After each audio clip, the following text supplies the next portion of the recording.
नमस्कार दोस्तों, स्वागत है आप सभी का आपके अपने चैनल अमन प्रयास जी के, जिसमें जैसा कि फ्रेंड्स आज है आपका 14 नवंबर से आपका दिल्ली पुलिस कांस्टेबल का एग्जाम जो कि शुरू हो गया है और फर्स्ट शिफ्ट का एग्जाम आपका समाप्ति हो गया है। ठीक है, तो फर्स्ट शिफ्ट में आपके जीके जीएस के पोर्शन से जो 50 प्रश्न पूछे गए थे उनमें से अधिकांश प्रश्न मिल गए हैं, जिससे आपको एक आइडिया लग सकेगा कि क्वेश्चन है जो कि कहाँ कहाँ से पूछे जा रहे हैं और आगे किस प्रकार के क्वेश्चन पूछे जाएंगे। ठीक है, तो उन 50 प्रश्नों को हम लोग अभी देखेंगे, साथ में संभावित एक्स्ट्रा फैक्ट को भी देखेंगे जो आपके अगले शिफ्ट में काम आ सकते हैं। ठीक है, तो चलिए वीडियो को स्टार्ट करते हैं। इससे पहले आपको बता दें, पीडीएफ के लिए दोस्तों आपको क्या करना है, वीडियो को एक लाइक कर देना है, एक प्यारा सा कमेंट कीजिएगा। कमेंट करके दोस्तों अपना जो नाम है जो आप कमेंट कीजिएगा, अपना नाम इस व्हाट्सएप नंबर पर जो आपको यहाँ पर दिख रहा होगा, इस व्हाट्सएप नंबर पर दोस्तों आपको क्या करना है, मैसेज कर देना है, तो आपको पीडीएफ है जो कि मिल जाएगा। ऐसे टेलीग्राम चैनल पर भी भेज दिया जाएगा रात में, लिंक डिस्क्रिप्शन में, लेकिन नहीं भेजा जाएगा, उसके लिए कह रहे हैं। ठीक है, लाइक करना है, कमेंट करना है, इसके बाद आपको व्हाट्सएप नंबर पर मैसेज कर देना है वही नाम जिस नाम से आप कमेंट कीजिएगा। ठीक है, तो चलिए वीडियो को स्टार्ट करते हैं। पहला प्रश्न आपका है, इस वीडियो में हम लोग बात करेंगे सिर्फ जीके जीएस का। इसके बाद दोस्तों हमारा जो नेक्स्ट वीडियो आएगा उस पर वो हम लोग बात करेंगे किस पर, तो हम लोग बात करेंगे उस पर हम लोग कंप्यूटर के बारे में। ठीक है, तो चलिए शुरू करते हैं। पहला प्रश्न, तो पहला जो प्रश्न आपका पूछा गया है कि हॉर्नबिल महोत्सव आपका कहाँ मनाया जाता है। ठीक है, तो हॉर्नबिल महोत्सव की बात करेंगे तो ये तो आपका आउट क्वेश्चन था। इस क्वेश्चन के बारे में हमने आपके साथ बहुत बार डिस्कस भी किया था प्रैक्टिस सेट में या प्रीवियस क्वेश्चन में। तो हॉर्नबिल महोत्सव दोस्तों आपका नागालैंड में मनाया जाता है, तो इसका राइट आंसर आपका नागालैंड हो जाएगा। इसके अलावा इस त्यौहार को आपका सभी त्यौहारों का त्यौहार कहा जाता है। ठीक है, इसको भी याद रखिएगा। और ये जो त्यौहार है आपका नागा जनजाति के द्वारा मनाया जाता है, इस बात को भी याद रखिएगा, ये भी प्रश्न आपसे पूछा जा चुका है। इसके अलावा ये त्यौहार उत्सव शुरू कब होता है, तो ये उत्सव आपका 1 दिसंबर को शुरू होता है, इस बात को याद रखिएगा। 1 दिसंबर को आपका ये मनाया जाता है। ठीक है, इसको भी याद करना है। ठीक है, नागा संस्कृति को दर्शाता है, यानी कि नागा जनजाति के द्वारा ये त्यौहार मनाया जाता है। ये प्रश्न आपका सीपीओ या एमटीएस में पूछा गया था प्रीवियस में, इस बात को भी याद रखना है। इसके अलावा कुछ अन्य महत्वपूर्ण त्यौहार है, जैसे कि आंध्र प्रदेश में दोस्तों आपका ब्रह्मोत्सव। ठीक है, ब्रह्मोत्सव आपका आंध्र प्रदेश में, अरुणाचल प्रदेश में आपका लोसर जो फेस्टिवल है लोसर, वो आपका अरुणाचल प्रदेश में, लेकिन लोसार अगर पूछा जाएगा तो लोसार दोस्तों आपका लद्दाख में हो जाएगा। असम में बात करेंगे तो असम में दोस्तों आपका बोगाहुक बिहू। ठीक है, भोगाग बिहू, इसके अलावा माघी बिहू, जो प्रकार का जो बिहू होता है 3 प्रकार का जो साल में मनाया जाता है, वो आपका असम में मनाया जाता है, इस बात को याद रखना है। असम में दोस्तों एक आपका अंबुबाची मेला भी लगता है। ठीक है, अंबुबाची मेला भी आपका असम में लगता है, जो कि दोस्तों आपका असम के गुवाहाटी में कामाख्या मंदिर में लगता है। इसके अलावा बिहार में आपका छठ पूजा मनाया जाता है, छठ पूजा भी आने वाला भी है। छत्तीसगढ़ में आपका बस्तर दशहरा, ठीक है, दुनिया का सबसे बड़ा दशहरा जो है बस्तर दशहरा, करीब 75 दिन का ये दशहरा होता है। गोवा में कार्निवल महोत्सव। ठीक है, कार्निवल महोत्सव अगर पूछेगा तो गोवा में, गुजरात में आपका जन्माष्टमी, इसके अलावा हरियाणा में गुग्गी नवमी आपका हरियाणा मनाया जाता है। हिमाचल प्रदेश में आपका गोची महोत्सव मनाया जाता है। झारखंड में करवा फेस्टिवल, कर्नाटक की बात करेंगे तो उगाड़ी, केरल की बात करेंगे तो ओणम, तमिलनाडु की बात करेंगे तो पोंगल, इस प्रकार का जो त्यौहार है आपका मनाया जाता है। ठीक है, तो इसको आपको याद करना होगा। इस वीडियो में आगे बढ़ने फ्रेंड्स से पहले आपको बता दें कि आज का जो पोर्शन है आपका जो सेक्शन जीके जीएस का कौन कौन से पोर्शन से प्रश्न पूछे गए थे उसको हम भूल गए थे बताना। तो देखिए, सबसे पहले हम लोग करंट अफेयर्स की बात करते हैं। तो करंट अफेयर्स की बात करते हैं तो 11 से जो 12 प्रश्न आपके देखे गए थे वो दोस्तों आपके करंट अफेयर्स से देखे गए थे। ठीक है, करंट अफेयर्स से कितना प्रश्न, तो 11 से 12 प्रश्न। इसके अलावा जो स्टैटिक का जो पोर्शन है, स्टैटिक पोर्शन से भी दोस्तों आपका 10 से 12 प्रश्न आपका स्टैटिक पोर्शन से देखा गया है। इसके अलावा पॉलिटी की बात करते हैं तो पॉलिटी से दोस्तों आपका 6 से 7 क्वेश्चन पॉलिटी से। हिस्ट्री से बात करते हैं तो हिस्ट्री से दोस्तों आपका 7 से 8 क्वेश्चन। इसके अलावा बात करेंगे जियोग्राफी से, तो जियोग्राफी से फ्रेंड्स आपका 4 से 5 क्वेश्चन देखा गया है। इसके अलावा इकोनॉमिक्स जो क्वेश्चन पूछा गया था वो आपका करंट से रिलेटेड क्वेश्चन पूछा गया था। तो ये दोस्तों आपका जीएस का एक छोटा सा रिव्यू रहा जो कि स्टूडेंट के द्वारा भेजा गए थे, इस बात को भी आपको याद रखना है। ठीक है, चलिए हम लोग नेक्स्ट क्वेश्चन की ओर बढ़ते हैं। तो नेक्स्ट क्वेश्चन पूछा गया कि अनुच्छेद जो 108 है वो किससे संबंधित है। अनुच्छेद 108 की बात करेंगे तो अनुच्छेद 108 दोस्तों आपका किससे संबंधित है, इसका राइट आंसर आपका हो जाएगा संसद की संयुक्त बैठक से। ठीक है, संसद की जो संयुक्त बैठक का जो प्रावधान है वो आपका अनुच्छेद 108 में किया गया है। इसके अलावा संसद की बात करते हैं तो संसद जो है वो 3 लोगों से मिलकर बनता है। ठीक है, एक तो आपका 2 सदन हो गया, एक आपका लोकसभा हो गया, एक आपका राज्यसभा हो गया। ठीक है, इन दोनों सदनों को साथ में हम राष्ट्रपति को मिला देते हैं तो यह आपका संसद का निर्माण होता है। लोकसभा को हम लोग निम्न सदन कहते हैं, राज्यसभा को हम लोग उच्च सदन कहते हैं। ठीक है, तो लोकसभा और राज्यसभा दोनों का जो जब बैठक होता है संयुक्त, तब उसका जो प्रावधान है अनुच्छेद 108 में किया गया है। इसको बुलाता कौन है, तो संसद को बुलाता है, संसद की संयुक्त बैठक को आपका प्रेसिडेंट बुलाता है, यानी कि राष्ट्रपति बुलाता है। ठीक है, लेकिन इसका जो अध्यक्षता है वो कौन करेगा, तो इसका अध्यक्षता अलग करता है लोकसभा के जो अध्यक्ष होते हैं वो इसका अध्यक्षता करते हैं। तो लोकसभा के अध्यक्ष वर्तमान में कौन है, तो वर्तमान में दोस्तों लोकसभा के अध्यक्ष आपके ओम बिरला साहब जी हैं। ओम बिरला की बात करेंगे तो ये आपके 17वीं लोकसभा के अध्यक्ष हैं, इस बात को भी याद रखना है। इसके अलावा अगर लोकसभा के अध्यक्ष अगर अनुपस्थिति रहता है तो उस समय आपका लोकसभा के जो उपाध्यक्ष होते हैं वो दोस्तों आपका क्या करेंगे, उसका अध्यक्षता करेंगे। अगर उपाध्यक्ष भी आपका अनुपस्थित होता है तो राज्यसभा के उपाध्यक्ष क्या करेंगे, उसका संबोधन यानी कि अध्यक्षता करेंगे। लेकिन बुलाएगा कौन, तो बुलाएगा आपका राष्ट्रपति ही, ठीक है। इसके अलावा कुछ महत्वपूर्ण अनुच्छेदों को देखें जो आपके एग्जाम पॉइंट ऑफ व्यू से बहुत ही इंपॉर्टेंट हैं। तो उसमें दोस्तों हम लोग सबसे पहले पाते हैं अनुच्छेद 1 को। अनुच्छेद 1 को देखेंगे तो अनुच्छेद जो 1 है वो दोस्तों आपका संघ नाम और राज्य क्षेत्र से संबंधित है, ठीक है। संघ नाम और राज्य क्षेत्र से संबंधित अनुच्छेद 1 है। इसके अलावा अनुच्छेद 2 की बात करते हैं तो अनुच्छेद 2 दोस्तों आपका नए राज्यों के गठन या प्रवेश से संबंधित है। इसके अलावा अनुच्छेद जो 12 से 35 है, अनुच्छेद 12 से 35 अनुच्छेद आपका मौलिक अधिकार से संबंधित है। मौलिक अधिकार की बात करते हैं तो मौलिक अधिकार आपका यूएसए के संविधान से लिया गया है, यानी कि संयुक्त राज्य अमेरिका के संविधान से। भाग की बात करेंगे तो भाग आपका 3 में मौलिक अधिकार का प्रावधान किया गया है। 12 से 35 अनुच्छेद में आपका वर्तमान में 6 मौलिक अधिकार का प्रावधान किया गया है। एक जो आपका संपत्ति का अधिकार था जो कि आपका 1978 तक आपका मौलिक अधिकार हुआ करता था, लेकिन 44वां संविधान संशोधन आपका 1978 में होता है और संपत्ति के अधिकार को मौलिक अधिकार से हटाकर कानूनी अधिकार बना दिया जाता है और 300 के कम में इसको हस्तांतरित कर दिया जाता है। इसके अलावा अनुच्छेद 14 की बात करेंगे जो कि आपका विधि के समक्ष समानता से संबंधित है। अनुच्छेद 17 की बात करेंगे तो अस्पृश्यता के अंश से संबंधित है। इसके अलावा अनुच्छेद 18 उपाधि के अंश से संबंधित है। अनुच्छेद 18 भी आपके आज के प्रश्न जो कि बना था, तो अनुच्छेद 18 को भी हम लोग देखेंगे। अनुच्छेद 19 की बात करेंगे तो अनुच्छेद 19 का जो 1 है वो दोस्तों आपका उसका 1 का जो सब क्लोज का है वो दोस्तों आपके प्रेस की स्वतंत्रता से संबंधित है। अनुच्छेद 19 जो कि आपका स्वतंत्रता संबंधित अनुच्छेद है। अनुच्छेद 19 में आपका 6 प्रकार की स्वतंत्रता दिया गया है। प्रेस की स्वतंत्रता, व्यक्ति की स्वतंत्रता, घूमने की स्वतंत्रता, व्यवसाय करने की स्वतंत्रता, इस प्रकार करके। अनुच्छेद 21 की बात करेंगे तो आपका प्राण एवं दैहिक स्वतंत्रता संबंधित अनुच्छेद 21 है। अनुच्छेद 23 आपका बाल श्रम प्रतिषेध से संबंधित है। अनुच्छेद 24 आपका बच्चों का शोषण से संबंधित है। अनुच्छेद 36 से जो 51 है वो आपका राज्य के नीति निर्देशक सिद्धांत से संबंधित है। अनुच्छेद 36 से 51। इसके अलावा राज्य के नीति निर्देशक सिद्धांत की बात करेंगे तो पहली बात ये आपका आयरलैंड के संविधान से लिया गया है। भाग की बात करेंगे तो भाग 4 में यह आपका वर्णित है। इसके अलावा अनुच्छेद जो 40 है आपका ग्राम पंचायत के गठन संबंधित है। अनुच्छेद 45 आपका बच्चों को निःशुल्क शिक्षा से संबंधित है। अनुच्छेद 51 क जो कि आपका मौलिक कर्तव्य से संबंधित है। बहुत महत्वपूर्ण अनुच्छेद है, आपके नेक्स्ट सेट में पूछा जाएगा, कंफर्म पूछा जाएगा किसी न किसी सेट में। मौलिक कर्तव्य की बात करेंगे तो जो मौलिक कर्तव्य है वो दोस्तों आपका रूस के संविधान से लिया गया है, लेकिन जब लिया गया था उस समय यूएसएसआर कहलाता था। इसके अलावा ये आपका 42वां संविधान संशोधन 1976 के माध्यम से हमारे भारतीय संविधान में जोड़ा गया है, लेकिन इस समय आपका मात्र 10 ही मौलिक कर्तव्य जोड़ा गया था। एक जो मौलिक कर्तव्य 11वां नंबर का जो अनुच्छेद 51 का 1 का के है वो आपका जोड़ा गया था 2002 में 86वां संविधान संशोधन के तहत। इस बात को भी याद रखना है।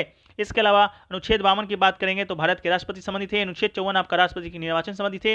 अनुच्छेद 61 आपका राष्ट्रपति पर महाभियोग संबंधित है। अनुच्छेद 72 आपका राष्ट्रपति के क्षमादान की शक्ति से संबंधित है। अनुच्छेद 74 आपका भारत के प्रधानमंत्री संबंधित है। अनुच्छेद 79 संसद के गठन से संबंधित है। अनुच्छेद 80 आपका राज्यसभा है उसका गठन संबंधित है। अनुच्छेद 81 आपका लोकसभा के गठन से संबंधित है।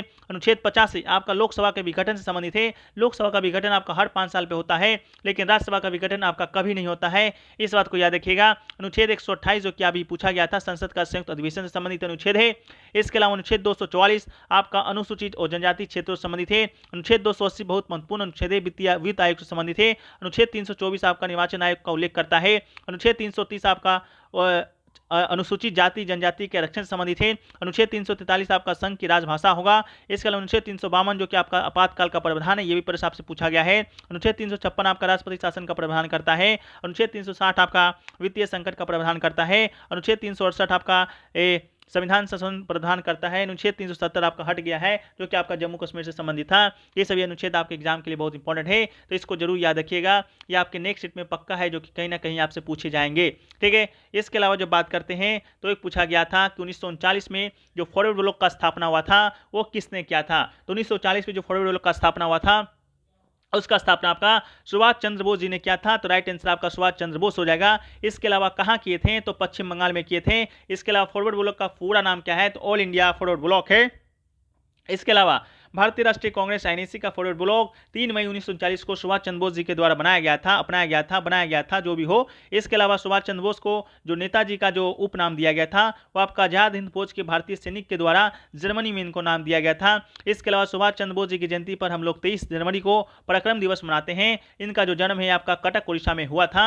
1938 का जो आपका कौन सा अधिवेशन था, त्रिपुरी का अधिवेशन था, उसमें आपकी ये अध्यक्षता भी किए थे, इसको भी याद रखिएगा। ठीक है, नेक्स्ट आपका पूछा गया कि लोकमान्य तिलक अवार्ड जो होता है इसे जो किसे दिया गया है, तो लोकमान्य तिलक अवार्ड होता है इसकी बात करेंगे तो ये दोस्तों अभी हाल ही में हमारे जो प्रधानमंत्री हैं नरेंद्र मोदी उनको दिया गया है। तो आपका लोकमान्य तिलक अवार्ड होता है इस आपका प्रधानमंत्री नरेंद्र मोदी को दिया गया है। ये जो अवार्ड है आपका 41वां नंबर का था।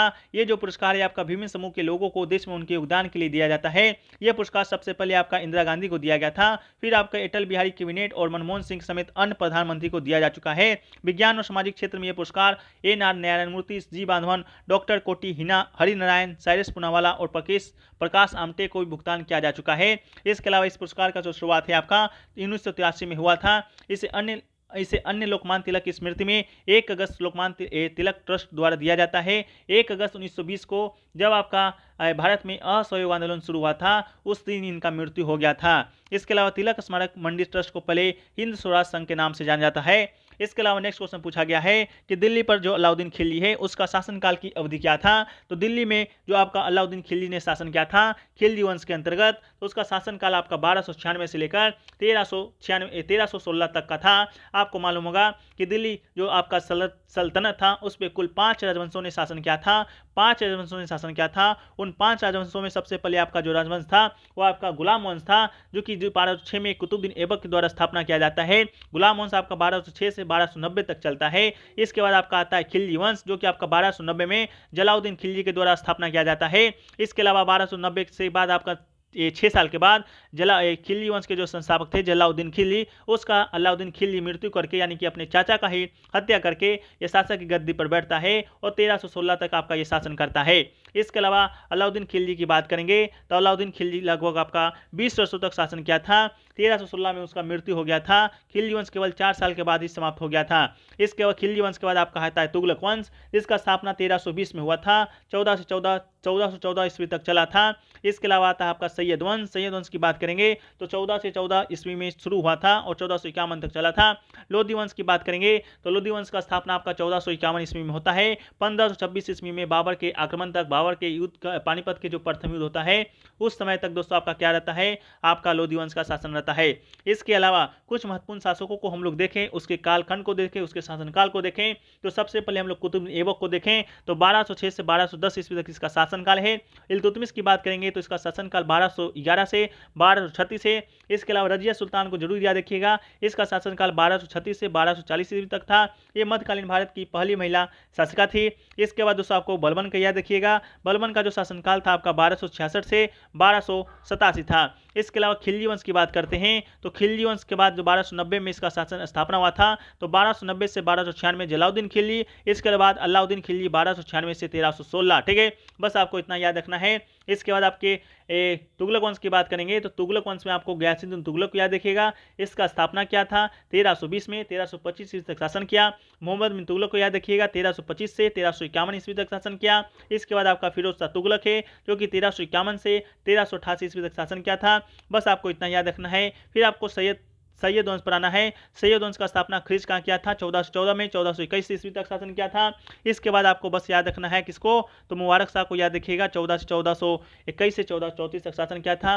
बस इसके बाद आपको आ जाना है लोधी वंश में। लोधी वंश का स्थापना 1451 में बहलो लोधी के द्वारा होता है। 1451 से 1489 तक आपका बहलो लोधी शासन करता है। फिर आपका सिकंदर लोधी आता है 1489 से 1517 तक। आगरा शहर का जो स्थापना है सिकंदर लोधी के द्वारा ही किया गया था। इसके बाद इब्राहिम लोधी को याद रखिएगा, 1517 से 1526 तक शासन किया था। 1526 में आपका पानीपत का प्रथम युद्ध होता है। बाबर आपका आक्रमण करता है, बाबर के द्वारा आपका इब्राहिम लोधी मारा जाता है और बाबर भारत में मुगल समाज का स्थापना करता है। मुगल समाज के बारे में हम लोग नेक्स्ट वीडियो में देखेंगे अगर इससे प्रश्न आपका पूछा जाएगा तब।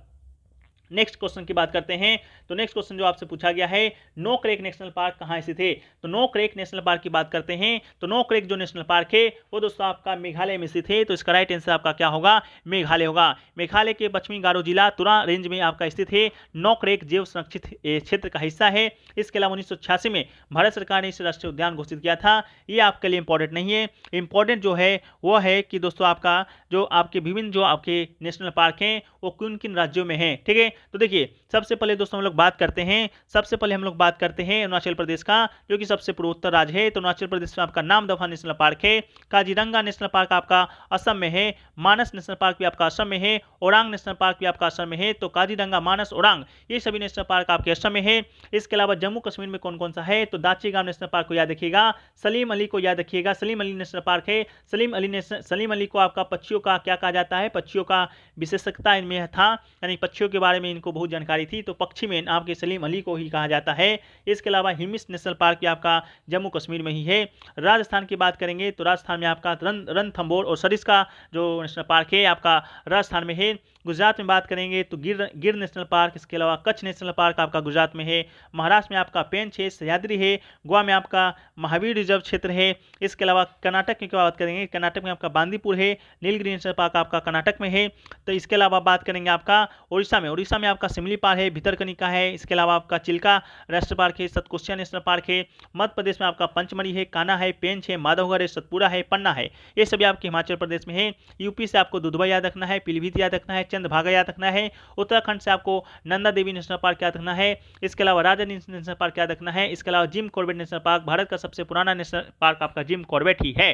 ठीक है, तो इन सभी नेशनल पार्क को आप जरूर याद रखिएगा, आपके एग्जाम में यहाँ से प्रश्न जो कि पूछे ही जाएंगे।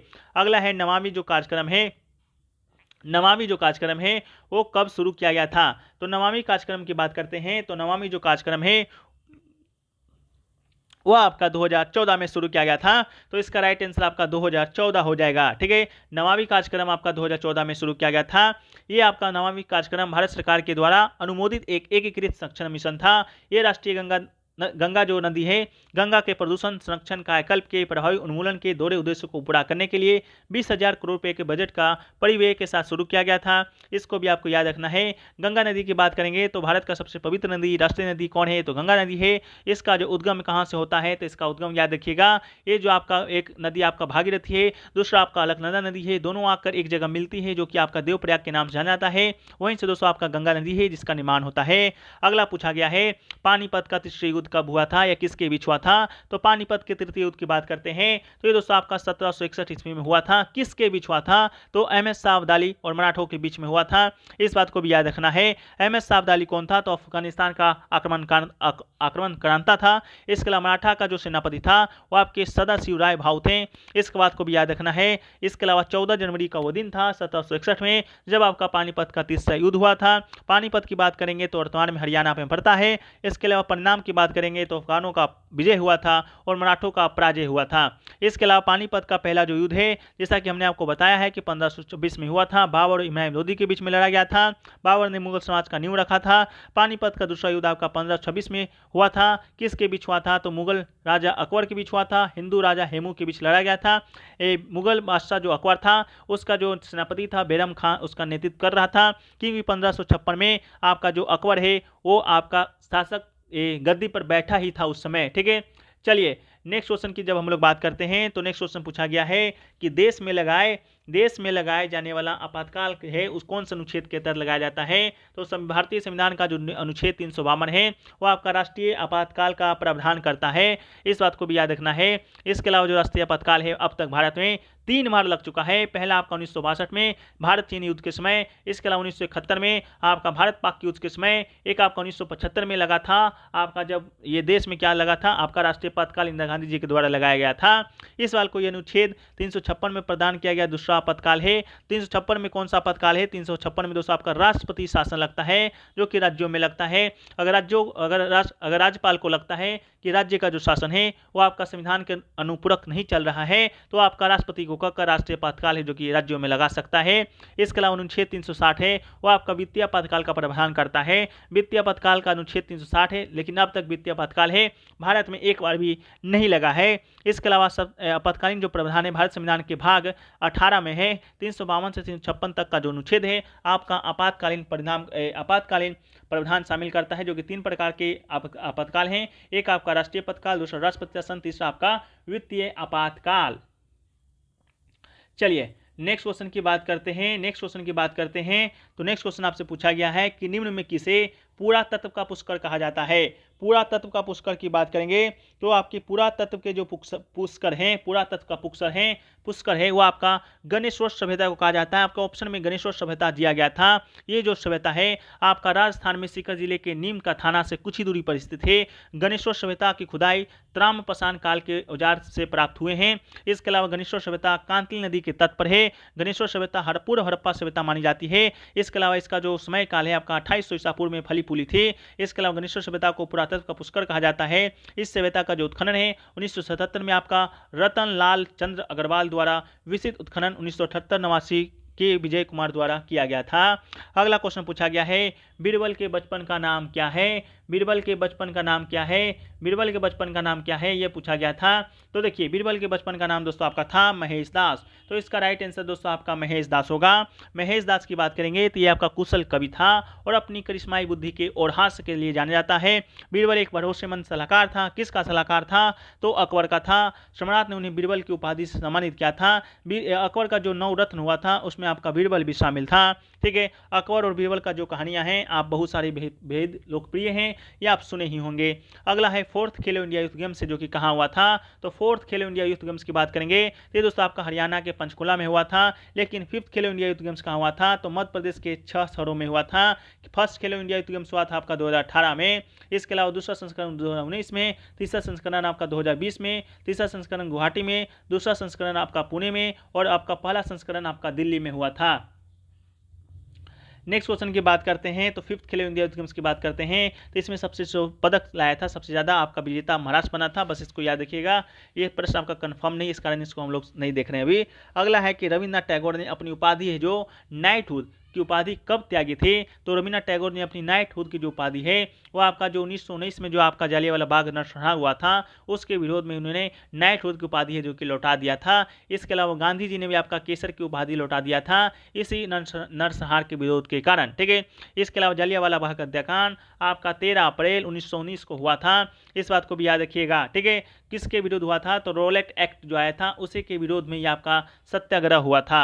अगला है काठल का गंगा किस नदी को कहा जाता है? तो काठल की गंगा की बात करेंगे तो जो माही नदी है, माही नदी को आपका काठल का गंगा कहा जाता है। तो माही नदी के तट पर जो स्थित आपका प्रतापगढ़ की भूमि है उसी को कांठल कहा जाता है, अतः माही नदी को कांठल की गंगा कहा जाता है। अगला है शैवालों का अध्ययन क्या कहा जाता है? तो शैवालों को अध्ययन को हम लोग कहते हैं फाइकोलॉजी। तो इसका राइट आंसर फाइकोलॉजी हो जाएगा। इसके अलावा कोशिका के अध्ययन को हम लोग कहते हैं साइटोलॉजी। हेमेटोलॉजी की बात करेंगे तो रक्त का अध्ययन या उपचार को हेमेटोलॉजी। कवक विज्ञान को कवक का अध्ययन कहा जाता है। इसके अलावा एक बच्चे कह रहे थे कि आपका कोशिका का जो सर्वप्रथम खोज है किसने किया था? तो रॉबर्ट हुक के द्वारा आपका कोशिका का सर्वप्रथम खोज किया गया था 1665 में। इस बात को भी याद रखिएगा, अगर पूछा गया होगा तो आप लोग बताइएगा जो लोग एग्जाम देकर आ रहे हैं। अगला पूछा गया आवारा एलिमेंट कौन सा है? तो आवारा एलिमेंट किसे कहा जाता है? तो आवारा एलिमेंट की बात करेंगे तो हाइड्रोजन को आवारा तत्व कहा जाता है क्योंकि इसमें आपका ऋण आयन H- और धन आयन H+ दोनों बनाने की क्षमता के कारण ये रासायनिक गुण समूह 17 तथा समूह 1 के साथ समानता को प्रदर्शित करता है।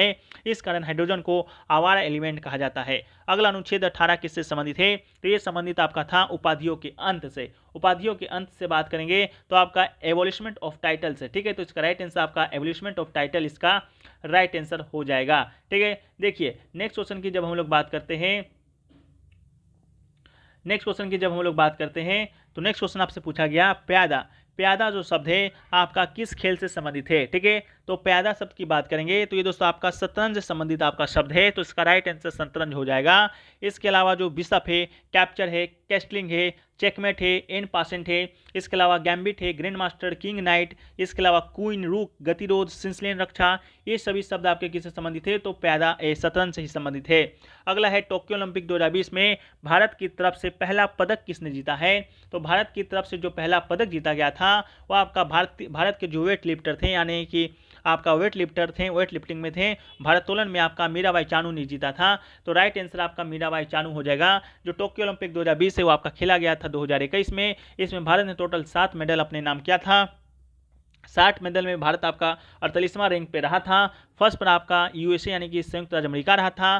टोक्यो ओलंपिक में भारत ने 7 मेडल जीता, जिसमें से आपका एक गोल्ड भी था जो कि नीरज चोपड़ा ने जीता था मेंस जेवलिन थ्रो में। ये थ्रो किया था आपका 87.58 मीटर, ठीक है, इसको भी याद रखिएगा, बाद में मत कहिएगा कि बताए नहीं।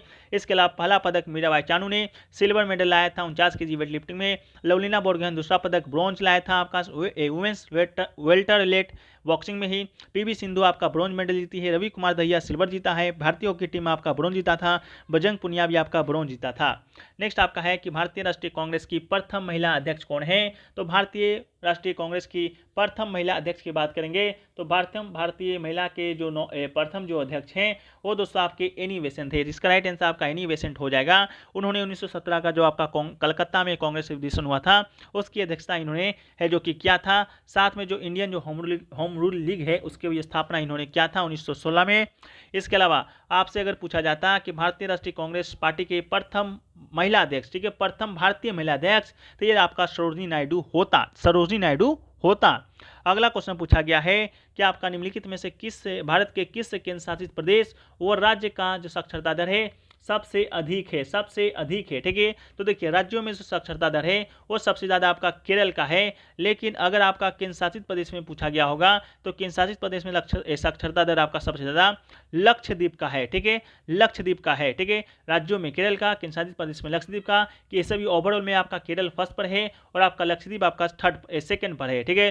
भारत में बात करेंगे तो 74.0% आपका भारत में साक्षरता दर है 2011 के जनगणना के अनुसार है, ठीक है, ये पूछा गया था। अगला है कि भारत की 23वें वुमेन ग्रैंड मास्टर कौन थी? तो भारत की जो 23वें जो वुमेन ग्रैंड मास्टर है वो दोस्तों आपके कौन थी? तो दोस्तों आपके ग्रैंड मास्टर कौन थी? तो प्रियंका नुटक्की इसका क्या होगा? राइट आंसर होगा। प्रियंका नुटक्की क्या होगा आपका? इसका राइट आंसर होगा, ठीक है, प्रियंका नुटक्की इसका क्या होगा? राइट आंसर होगा, ठीक है। इसके अलावा प्रियंका नुटक्की की बात करेंगे तो आपका 19 वर्षीय प्रियंका नुटक्की ने एमपीएल 27वें राष्ट्रीय महिला शतरंज चैंपियनशिप में अपना अंतिम महिला ग्रैंड मास्टर का खिताब अपने नाम है जो कि किया था, ठीक है, क्या किया था? ग्रैंड मास्टर अपने नाम किया था, ठीक है। चलिए नेक्स्ट क्वेश्चन की बात करते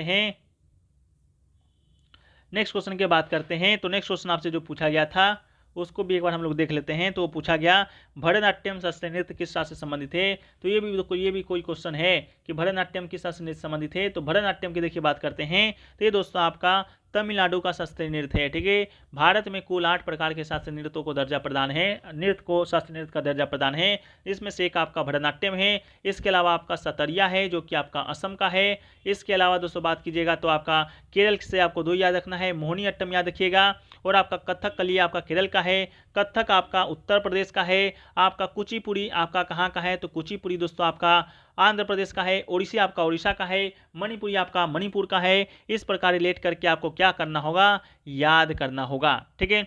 नेक्स्ट आपका पूछा गया है कि इबन बतूता का जो पुस्तक था रेहला जो पुस्तक था आपका इबन बतूता के द्वारा लिखा गया था, तो आपसे पूछा गया कौन से भाषा में लिखा गया था, ठीक है। तो इबन बतूता जो पुस्तक है आपका रेला पुस्तक है जो कि इबन बतूता के द्वारा लिखा गया था, ये आपका अरबी भाषा में लिखा गया था, तो राइट आंसर अरबी हो जाएगा। इसके अलावा जो इबन बतूता है उसका पूरा नाम आपका मोहम्मद इबन बतूता था जो कि आपका एक मोरक्को का यात्री था, ठीक है, जो कि भारत आया था। अगला है 2022 फीफा अंडर 17 महिला विश्व कप किस शहर में हुआ था? तो ये देखिए आपका भारत में हुआ था पहली बात तो, लेकिन भारत का 3 स्थान पे हुआ था, तो 3 स्थान वो आपका दिया गया था, एक स्थान जो दिया गया था वही आपका राइट आंसर था। तो भारत के 3 स्थानों में आपका पहला तो भुवनेश्वर जो कि उड़ीसा में है उसमें हुआ था, उड़ीसा के कलिंग स्टेडियम में। इसके अलावा गोवा में हुआ था मंडगांव में। इसके अलावा आपका नवी मुंबई यानी कि मुंबई में खेला, महाराष्ट्र में खेला गया था। तो इन 3 जगह पर आपका ये फाइनल है जो कि फाइनल बोल रहे हैं आपका अंडर 17 फीफा 22 आपका खेला गया था। आपका जो विजेता बना था स्पेन बना था, उप विजेता आपका कोलंबिया बना था। इसका जो आयोजन है 11 अक्टूबर से 30 अक्टूबर तक किया गया था, ठीक है। इसके अलावा जो नेक्स्ट क्वेश्चन पूछा गया था वो आपका पूछा गया था वैश्वीकरण से संबंधित, कि जब आपका वैश्वीकरण आपका हुआ था आपका वैश्वीकरण जो हुआ था आपका 1990 के दशक में, ठीक है, तो उस समय आपके प्रधानमंत्री कौन थे? तो जब आपका वैश्वीकरण दोस्तों आपका हुआ था तो उस समय प्रधानमंत्री आपके पीवी नरसिम्हा राव थे, ठीक है, पीवी नरसिम्हा राव आपके थे। वैश्वीकरण आपका 1991 में देखा गया था, इस बात को भी याद रखिएगा। उस समय के प्रधानमंत्री कौन थे? तो पीवी नरसिम्हा राव थे, ठीक है, पीवी नरसिम्हा राव थे। इसके अलावा आपका जो नेक्स्ट क्वेश्चन पूछा गया था कर्नाटक के मंदिर हिस्से के बारे में पूछा गया था, यानी कि मंदिर से रिलेटेड प्रश्न आपके हैं जो कि दिखे गए हैं। इसके अलावा एक क्वेश्चन आपसे पूछा गया था पीएम गरीब कल्याण योजना से संबंधित, ठीक है। आपसे एक क्वेश्चन जो पूछा गया है वो पूछा गया था फ्रेंड्स आपका किससे पूछा गया है, तो पीएम गरीब कल्याण योजना से संबंधित आपका प्रश्न जो कि पूछा गया है। इस योजना से संबंधित प्रश्न क्या पूछा गया है इसके बारे में तो मुझे अभी तक आइडिया लग नहीं सका है, लेकिन इससे आपका क्या क्या प्रश्न बन सकता है उसको देख लीजिए। ठीक है, ये जो आपका योजना है इसका शुरुआत आपका 2016 में हुआ था। ठीक है, इसका शुरुआत आपका 2016 में हुआ था। इसके अलावा आपका कितने करोड़ रुपए की घोषणा किया गया था, तो 5000 करोड़ रुपए की घोषणा इस योजना के लिए किया गया था। तो शायद आपका यही प्रश्न पूछा गया था कि कितना करोड़ रुपए है जो कि आवंटित किया गया था इस योजना के लिए। ठीक है, इसके अलावा दोस्तों और कौन क्या क्वेश्चन पूछा गया था, तो एक क्वेश्चन आपसे पूछा गया था मगध का प्रथम शासक। ठीक है, मगध का प्रथम शासक से संबंधित भी प्रश्न पूछा गया था। ठीक है, ये किससे पूछा गया था, तो मगध का प्रथम शासक। ठीक है, तो मगध का प्रथम शासक से संबंधित प्रश्न पूछा गया था। तो मगध का जो प्रथम शासक था वो दोस्तों आपका कौन था, बिंबिसार था। ठीक है, बिंबिसार को मगध साम्राज्य का वास्तविक संस्थापक माना जाता है। इसके अलावा बिंबिसार ने जो अपनी राजधानी बनाया था वो आपका राजगीर में बनाया था, जो कि उस समय आपका ग्रीवज के नाम से प्रसिद्ध था। ठीक है, तो मगध पर शासन करने वाला जो बिंबिसार था वो किस वंश का था, तो ये दोस्तों आपका हर्यक वंश का था। ठीक है, हर्यक वंश का था, इसको भी आप याद रखिएगा, ये भी प्रश्न आपसे पूछा गया था। ठीक है, एक देखिए आपका सितार वादक पूछा गया था। सितार वादक से संबंधित प्रश्न पूछा गया था, इनमें से कौन सितार वादक हैं, तो देखिए नाम तो अभी मिल नहीं पाया है, लेकिन कुछ प्रमुख सितार वादक की जब हम लोग बात करते हैं तो कुछ प्रमुख जो सितार वादक हैं उसमें जब हम लोग बात करते हैं तो उसमें एक नाम हम लोग पाते हैं पंडित रविशंकर का। ठीक है, पंडित रविशंकर का नाम हम लोग पाते हैं। तो पंडित जो रविशंकर हैं वो एक महत्वपूर्ण आपके सितार वादक हैं, यही पूछा गया होगा मेरे ख्याल से। इसके अलावा आपका विलायत खां भी सितार वादक हैं, शाहिद परवेज भी आपके सितार वादक हैं, बुद्धादित्य मुखर्जी भी आपके सितार वादक हैं। इसके अलावा आपका निखिल बनर्जी भी आपके सितार वादक हैं। तो इसमें से क्या ऑप्शन पूछा गया था आप लोग जरूर बताइएगा। ठीक है, इसके अलावा एक आपका संगीत नाटक अकेडमी से अवार्ड भी पूछा गया था। इसके अलावा आपसे बता दें तो आपका ताज महोत्सव से भी प्रश्न पूछा गया था। ठीक है, किससे पूछा गया था, ताज महोत्सव। ठीक है, ताज महोत्सव से क्या प्रश्न पूछा गया था, मेरे ख्याल से पूछा गया होगा ताज महोत्सव कहाँ मनाया जाता है, तो ताज जो महोत्सव है, ताज महोत्सव ये कहाँ मनाया जाता है, तो ताज महोत्सव का जो आयोजन है फ्रेंड्स ये आपका कहाँ पर होगा, जहाँ पर आपका ताजमहल होगा। तो ताजमहल आपका आगरा में है, तो इसका राइट आंसर आपका आगरा होगा अगर ताज महोत्सव से संबंधित प्रश्न आपसे पूछा गया होगा। इसके अलावा फॉरवर्ड ब्लॉक हो गया है। एक आपका राष्ट्रीय आय से संबंधित प्रश्न था, तो राष्ट्रीय आय से संबंधित प्रश्न क्या आया था वो आप लोग कमेंट सेक्शन में बता दीजिएगा जो लोग एग्जाम देकर आ रहे हैं। साथ में आपका विधानमंडल के अधिवेशन का शक्ति किसके पास है। ठीक है, वही आपका संयुक्त अधिवेशन पूछा गया था, विधानमंडल की संयुक्त अधिवेशन का शक्ति किसके पास होगा। तो देखिए केंद्र में आपका जो संयुक्त अधिवेशन है वो दोस्तों आपका कौन बुलाता है, तो वो बुलाता है आपका राष्ट्रपति। तो विधानमंडल में जो आपका संयुक्त अधिवेशन होगा उसको कौन बुलाएगा, तो ठीक है, तो उसको बुलाएगा आपका राज्यपाल बुलाएगा। ठीक है, उसको कौन बुलाएगा, तो उसको बुलाएगा आपका राज्यपाल बुलाएगा। ठीक है, राज्य विधानमंडल में जब आपका होगा तो उसको बुलाएगा आपका राज्यपाल, जो कि अनुच्छेद किसके तहत, अनुच्छेद 174 के तहत। ठीक है, अनुच्छेद 174 के तहत। ठीक है, इसको भी याद रखिएगा। नेक्स्ट जो क्वेश्चन आपसे पूछा गया है उसको भी एक बार हम लोग देख लेते हैं। ये भी आपका आया था, ये भी आपका स्टूडेंट के द्वारा भी भेजा गया है। तो इसमें से दोस्तों आपका आया था 2D फार्मूला से संबंधित प्रश्न आया था। एक आपका NH10 से संबंधित प्रश्न भी देखने को मिला है। ठीक है, NH10 से संबंधित प्रश्न भी देखने को मिला है, NH10 से। ठीक है, NH10 से प्रश्न क्या आया था इसका तो अनुमान नहीं है, फिर भी हम लोग देख लेते हैं NH10 से प्रश्न क्या आपको पूछा जा सकता है। तो NH10 यानी कि नेशनल जो हाईवे 10 है वो दोस्तों आपका एक राष्ट्रीय राजमार्ग है। ठीक है, जो कि आपका पश्चिम बंगाल और सिक्किम से होकर गुजरता है। ठीक है, 28 किलोमीटर। ठीक है, इसका क्या प्रश्न पूछा गया था आप लोग बता दीजिएगा, NH10 से। ठीक है, NH10 से। ठीक है,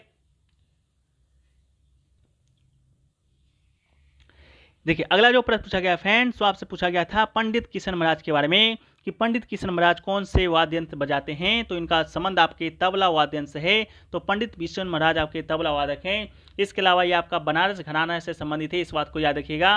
अगला प्रश्न आपके बुक से पूछा गया था playing to by win, playing to win जो पुस्तक है किसके द्वारा लिखा गया है, तो ये पुस्तक आपका साइना नेहवाल के द्वारा लिखा गया था। हमने ना जाने कितने बार आपका ये पुस्तक के बारे में आपको बताया था कि पुस्तक को जरूर याद रखना है, साइना नेहवाल के द्वारा। इसके अलावा प्लेइंग इट माई वे पुस्तक किसके द्वारा लिखा गया है, प्लेइंग इट माई वे पुस्तक आपका सचिन तेंदुलकर के द्वारा। The race of my life आपका मिल्खा सिंह के द्वारा। The test of my life आपके युवराज सिंह के द्वारा। 221 बियॉन्ड आपका आपके BVS लक्ष्मण जी के द्वारा। इन सभी पुस्तकों को आपको याद रखना है। नेक्स्ट में हम लोग पूरे इस पुस्तकों के बारे में चर्चा कर लेंगे। अभी का वीडियो है जो कि काफ़ी लंबा हो गया है, ठीक है, काफ़ी लंबा हो गया है, ठीक है। इसके अलावा देखिए और भी प्रश्न है जो कि मिल चुके हैं, उसको भी हम लोग देख ही लेते हैं आपका, ठीक है। और भी प्रश्न मिल चुके हैं तो उसको भी हम लोग क्या करते हैं, आपका एक बार देख ही लेते हैं, ठीक है। तो हरियाणा का CM कौन है, ठीक है। हरियाणा का CM पूछा गया था। हरियाणा के CM की बात करेंगे तो आपके खट्टर साहब है, ठीक है। खट्टर साहब क्या है, हरियाणा के क्या हैं, तो आपके CM है। इसके अलावा G20 जो 2024 है वो आपका कहाँ होगा, तो G20 2024 दोस्तों आपका ब्राजील में होगा। कहाँ होगा, तो ब्राजील में होगा। तो इसका राइट आंसर आपका ब्राजील हो जाएगा। G20 2023 कहाँ हुआ था, तो आपका गोवा में हुआ था। इसके अलावा मांडवी नदी कहाँ पर है, मांडवी नदी की बात करेंगे फ्रेंड्स, ये आपका मांडवी नदी कहाँ है, तो मांडवी नदी दोस्तों आपका गोवा में है। मांडवी नदी आपका गोवा में है। इसके अलावा असम वेबो अवार्ड, ठीक है, हाँ, असम वेबो अवार्ड से पूछा गया था। असम वेबो अवार्ड किसे दिया गया है, तो ये दोस्तों आपके तपन सकैया को, ठीक है, तपन सकिया को दिया गया आपका असम वेबो अवार्ड, अभी वर्तमान में ही दिया गया है, ठीक है। इसके अलावा मानवाधिकार की स्थापना कब हुआ था, मानवाधिकार की स्थापना आपका कब हुआ था, तो मानवाधिकार का स्थापना कब हुआ था, तो मानवाधिकार का स्थापना आपका 1993 में हुआ था, ठीक है। 1993 में आपका मानवाधिकार का स्थापना हुआ था, ठीक है। तो इसको भी याद रखना है। इसके अलावा आपका पूछा गया खेलो इंडिया यूथ गेम्स कहाँ हुआ था, ये आपको बता दिए। मगध का प्रथम वन सरे कौन था, ये भी बता दिए। ये क्या, इसके अलावा धमाल नृत्य पूछा गया था फ्रेंड्स, ठीक है। धमाल नृत्य कहाँ का है, तो धमाल नृत्य दोस्तों आपका गुजरात का है। तो इसका राइट आंसर आपका क्या होगा, गुजरात होगा। इसके अलावा 86वां संवैधानिक संशोधन से पूछा गया था। 86वां जो संवैधानिक संशोधन है वो दोस्तों आपका किससे संबंधित है, शिक्षा के अधिकार से संबंधित है। शिक्षा के अधिकार को मौलिक कर्तव्य जोड़ा गया था। इसके अलावा मौलिक कर्तव्य तो जोड़ा ही गया था, बाद में मौलिक अधिकार में भी जोड़ा गया था अनुच्छेद 21 में, और मौलिक कर्तव्य जोड़ा गया था अनुच्छेद 21 के सब क्लोज के में, ठीक है। तो इसको भी याद रखना है। नोबेल गैस कौन सा है, नोबेल गैस से पूछा गया था, तो नोबेल गैस की बात करेंगे तो हीलियम है, जो कि आपका क्या फ्रेंड्स, आपका एक नोबेल गैस है, ठीक है। तो हीलियम आपका नोबेल गैस है, ठीक है। इसके अलावा और क्या पूछा गया था, थियोसॉफिकल अचीवमेंट ऑफ विचारधारा किससे संबंधित है, ठीक है। एनिवेशन किससे संबंधित है, तो ये आपका थियोसॉफिकल से संबंधित है, ठीक है, ये पूछा गया था, ठीक है। कमला निधि अवार्ड किसे दिया गया, कमला निधि अवार्ड आपका जय श्री को दिया गया था, ठीक है, जय श्री को दिया गया था। आग्नेय चट्टान का उदाहरण पूछा था फ्रेंड्स, ठीक है, आग्नेय चट्टान का आपसे उदाहरण पूछा था। तो आग्नेय जो चट्टान है उसका उदाहरण की बात करेंगे तो ग्रेनाइट आपका जो है वह बेसाल्ट जो है वो दोस्तों आपका आग्नेय चट्टान का उदाहरण है। इसके अलावा आपसे पूछा गया नागरिक उपाधि आपका बता दिए अनुच्छेद 18 है। इसके अलावा मुद्रा योजना कब से लागू हुआ, मुद्रा योजना कब से लागू हुआ, तो मुद्रा योजना दोस्तों आपका 8 अप्रैल 2015 से शुरू हुआ था मुद्रा योजना, ठीक है। मुद्रा योजना रोलेट एक्ट आपका 1919 में हुआ था। 1991 में आर्थिक नीति अपनाई गई थी, ठीक है। उस समय के आपके प्रधानमंत्री कौन थे, तो उस समय के प्रधानमंत्री आपको बता दिए। इसके अलावा मलेरिया के दवा किस वृक्ष से बनता है, ठीक, ओ मलेरिया का दवा आपसे पूछा गया था। तो जो मलेरिया का जो दवा है वो दोस्तों आपके सिनोकोना का जो वृक्ष है उसके छाल से निकलता है, ठीक है। सिनोकोना वृक्ष के छाल से आपका मलेरिया का जो दवा है वो दोस्तों आपका बनाया जाता है। इसके अलावा 1939 में कांग्रेस के छोड़ने के बाद सुभाष चंद्र बोस ने क्या किया था, तो फॉरवर्ड ब्लॉक का स्थापना किया था, ठीक है, फॉरवर्ड ब्लॉक का स्थापना किया था। इसके अलावा नौकरी को आपको बता दिए हैं। इसके अलावा दोस्तों और भी प्रश्न पूछे गए थे, जैसा कि आपको पूछा गया था वो देख लीजिए क्या क्या पूछा गया है, ये भी प्रश्न मिल ही गया है। तो आपसे पूछा गया था मुक्केबाजी, ठीक है, आपसे पूछा गया था NS10, ठीक, NS10 किस राज्य में है, तो आपका दिल्ली में है, ये तो आपका हो गया है। इसके अलावा मुक्केबाजी चेन पिंगोंग आपका पूछा गया था कि मुक्केबाजी चैंपियनशिप 2023 कहाँ हुआ था, मुक्केबाजी चैंपियनशिप आपका 2023 आपका नई दिल्ली में हुआ, ठीक है, नई दिल्ली में हुआ है मुक्केबाजी चैंपियनशिप 2023, ठीक है। इसके अलावा आपका किशन महाराज हो गया, रोलेट एक्ट हो गया। इसके अलावा आपका साहित्य नाटक एकेडमी वो 2023 किसे मिला है, तो आपका उसमें था पद्मा सुब्रमण्यम का नाम था, ठीक है, पद्मा सुब्रमण्यम का नाम था, जिसे संगीत नाटक एकेडमी अवार्ड 2021 है जो कि आपको दिया गया है, ठीक है, क्या किया गया है, दिया गया है, ठीक है। इसके अलावा फ्रेंड्स बात करेंगे तो आपका पूछा गया DPSP काम का अधिकार किस अनुच्छेद में है, ठीक है, एक आपका DPSP से पूछा गया था काम का अधिकार। इसके अलावा PM गस्टिल कल्याण योजना शुरू किया गया था 500 खाते में, इस प्रकार कोई प्रश्न पूछा गया था, ठीक है। तो देखिए अभी जो एक विशाल स्नानागार से भी पूछा गया था, विशाल स्नानागार की बात करेंगे तो ये दोस्तों आपका विशाल स्नानागार यानी ग्रेट बाथ आपका पूछा गया था, तो ये आपका मोहनजोदड़ो से मिला है, ठीक है, मोहनजोदाड़ो से मिला है, इस बात को भी याद रखिएगा। ताज महोत्सव कब पता चल गया यूपी में होता है, ठीक है। ताज महोत्सव आपका यूपी में होता है। तो ये सभी दोस्तों आपके प्रश्न जो कि आपसे पूछे गए थे। आशा करते हैं कि आपको ये सेशन पसंद आया होगा। तो हम लोग मिलेंगे एक रात को भी आपका ऑल शिफ्ट के इस प्रश्नों के साथ मिलेंगे, जिसमें हम लोग ऑल शिफ्ट के प्रश्नों को देखेंगे, कुल 150 प्रश्नों को। तो चलिए वीडियो को लाइक कर दीजिए, इसका जो PDF आपको यहाँ पर मिल जाएगा व्हाट्सअप कर दीजिएगा, लेकिन कमेंट और लाइक जरूर कीजिएगा। कमेंट से आपका नाम मिलाया जाएगा तभी आपको PDF दिया जाएगा, ठीक है। चलिए मिलते हैं हम लोग नेक्स्ट वीडियो में, जब तक के लिए जय हिंद जय भारत।